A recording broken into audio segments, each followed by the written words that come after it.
Anong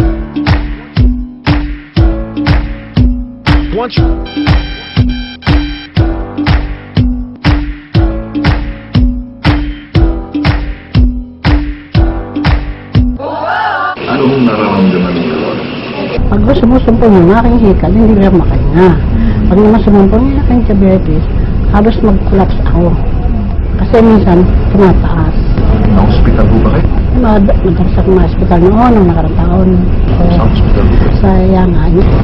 Nakalabas ako sa hospital, parang hindi ako kontento sa nararamdaman ko. Nagdamag akong bagang hindi makahinga. Kailan mo na-discover yung herbal? Noong isang taong mahigit na po yun January. Nakapanood nga ako kami ng asawa ko doon sa para tantunan niya sa Pino. Saan mo napanood? Sa Pino ba? Opo, doon po.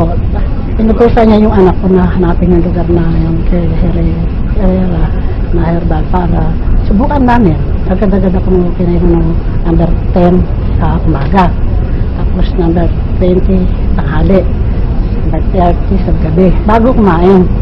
Kung mauubos ko na yun, talagang sabi ko, bakit ganito? Samantalang nakalabas ako ng ospital hindi ko naramdaman ng ganitong ginhawa. Ngayon, naramdaman ko na to. Gano'n nyo na nakatagal yung herbal? Magdadalawang taon na po. Ang kaibahan mo ngayon sa noon, anong nararamdaman nyo? Malaki talagang pagkaiba. Kasi noon hindi ko kilala yung herbal na yan. Kumbaga sa parang nagkaroon ng sustansya katawan ko. Naka-recover po ako talaga. Medyo nga po gumanda katawan ko. Ito katulad nga po ngayon. Nandun ako sa party namin, senior citizen. Isa sa ipa nga sana kayo, hindi pa kayo nag-uumpisa. Nakasundo na ako ng anak ko. Mayroon ba? Pwede mo mga sample sa amin, saya mo sa lakot? O pwede rin.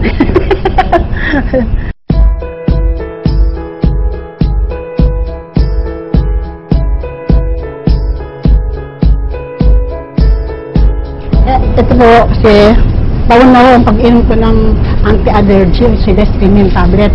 Ngayon, itong huli natuklasan ng doktor na dumutong po ang aking sinuggest niya na mag-rest ako para may pananggalan ako sa kasi nga dumis yung aking buto sa colon. Kwento sa akin, kailangan ko ba yan? Isa hindi ko na kailangan. Tulad ngayon, kasi kami hindi ko natuot dito. Hindi ko mandala.